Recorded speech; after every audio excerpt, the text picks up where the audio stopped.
Working 9 to 5 in an office and commuting over 2 hours a day should be a thing of the past. Maybe you're trying to find something more in life that gives you the time, freedom, and money to do the things that you want to do most. Property investing can be a great way to build security, to build up a future pension pot when you're older, and also build an income now so you can live and lead the life that you want to. Ever since I really appreciated and understood the benefits of property investing is when I truly wanted to get started, and that's why I'm documenting my journey of being a beginner investor and how I'm getting started. Hey guys, welcome back to the channel. If you're new here, my name's Matt, I work for a bank by day, I invest in property on the side, and on this channel we explore all things money, finance and property investing to help people lead a more financially savvy life. If you like what you see, then please consider subscribing to the channel for loads more property videos. And in this video, we're going to explore how to get started in property investing. And firstly, I want to start with why I love the idea of property investing so much. So just imagine that you've got £50,000 to spend and you've been saving really well over the past few years. Now, with that £50,000,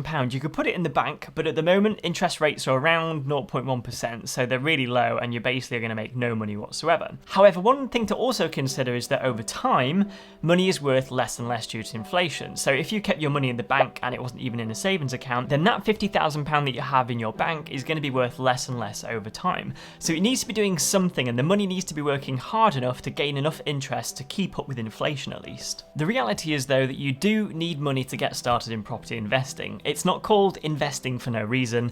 You need some kind of money up front to pay for things like legal fees, possibly stamp duty as well, and extra little costs like small refurbs and surveys and all of the costs that are associated with it. So if you have no savings, then property investing is going to be quite difficult, and that is the reality of it. So my recommendation to you is that if you've not already bought your own home, then you should consider doing that first. And the main reason why I think you should do that first is because the initial money that you'd save up, be that 10, 15, 20, £30,000, you use it on your own home, and if you buy a property that's a little bit unloved, by the time you've put in a new bathroom and a new kitchen and given it a bit of a light refurb, the property should have gone up in value. Now, if you've done your numbers right on the property, the value increase should be greater than the amount of money you've spent on the refurb, meaning that you've made a profit or you've built equity into the property. Now, this is a great way to firstly move up the property ladder because you gain more and more equity to get bigger deposits for better mortgages later down the line.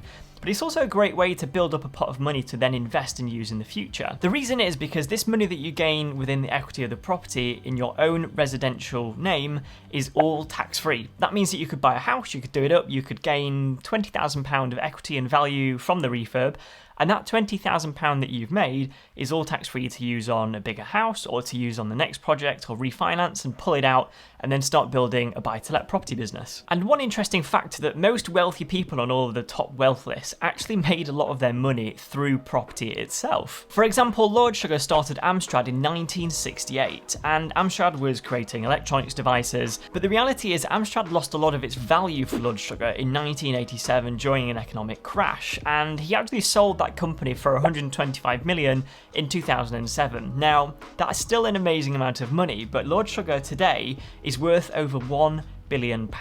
And the reason being is that Lord Sugar set up Amsprop Estates in 1985, and ever since then he's been building a property empire, usually within the commercial space, and he also has tenants like Tesco and Hard Rock Cafe. And over time and over those past 30 years, that company has grown and grown and grown due to the equity and the increase of property values and all of that leveraged mortgage funding that he has on the properties, and therefore now Lord Sugar is worth over £1 billion. So the big question is, should you be investing in the stock market or in property investing? And personally, I think property investing is the outright winner. And the reason being is that banks can lend you money to buy houses. It's unheard of, and a bank would never give you a loan to put money into Bitcoin or Tesla, for example, in the stock market. If you went to a bank and asked for a loan and they said, what's the reason? And you said, I want to put it on Bitcoin, they would not give you the money. But if you go to a bank and say, I have a property here and I want you to help me lend some money against it, they are more than happy to do so. So the big question is, which one is truly better? To bring this to life, let's use an example of John and Jane. So let's say Jane invests her money and it's £50,000 into the stock market, and she keeps it there for 10 years and gains 10% every single year as compounded interest. After those 5 years, Jane would have approximately £80,000 in her account, meaning she's turned 50k into 80k and generated £30,000 of profit. But then John put his 50k into the property market.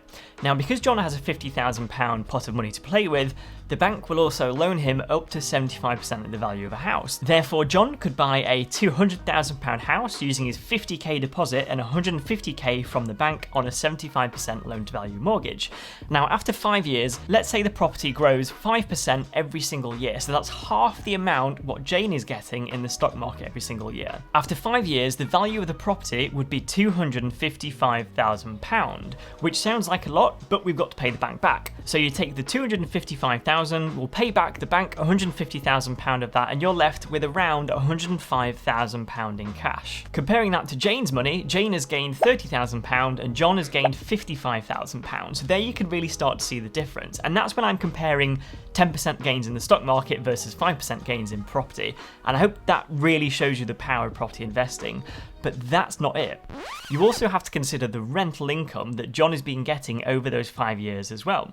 If John rented out the property and made £250 a month profit after all of his costs and expenses, then John would also have an extra £15,000 at the end of those 5 years. Now, if my maths is right, that means that John would have £120,000 at the end of those 5 years versus Jane's £80,000. That means John has an extra 40 grand after those 5 years. And that's the power of leveraging money from other investors or money from banks on an asset that gains value over years and over time. And you get to benefit from that as an investor owning the property. The UK population is also growing as well. If you think about simple economics, it's all about supply and demand.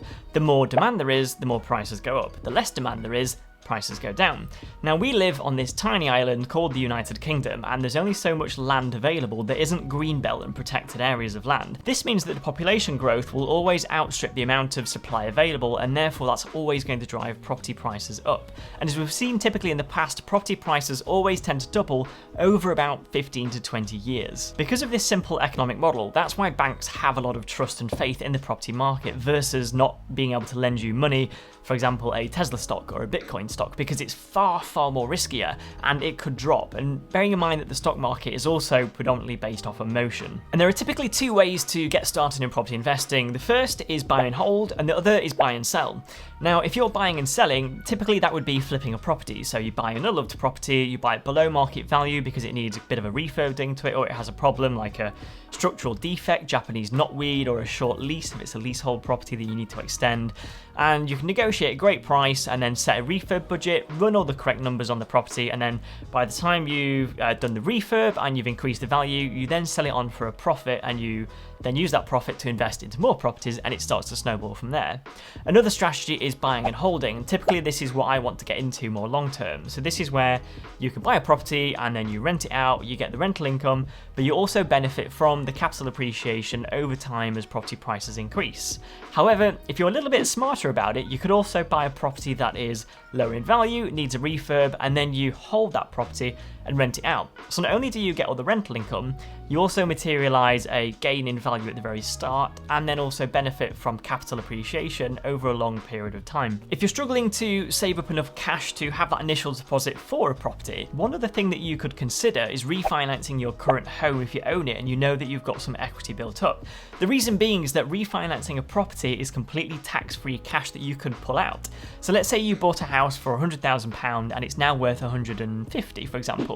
You could refinance that and pull it out, and then you would have an extra pot of cash, which then you can use as a deposit for a second property or a buy-to-let property, or you could use that to buy a bigger house in the future. This is also very lucrative because if you sold your property outright, you'd have to pay tax on the gains that you make on the property itself. Whereas if you refinanced it and you managed to pull some money out from the bank refinancing the loan, that money is not taxable, therefore it's a great way to actually save up a pot of money to invest in the next property and the next property. So the big question is, how do you truly get started in property investing? And my best advice to give you is just to take action and get started. It's quite easy to procrastinate or scroll through Rightmove for hours and hours trying to find the right deal, running the numbers and finding the perfect deal.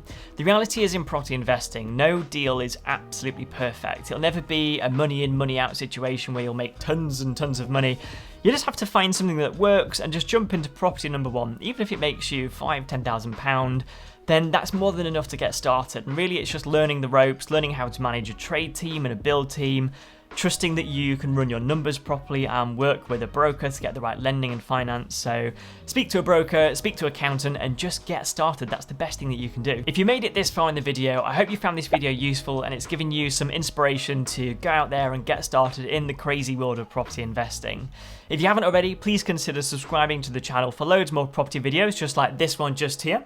Otherwise, thanks for watching and I'll see you in my next video.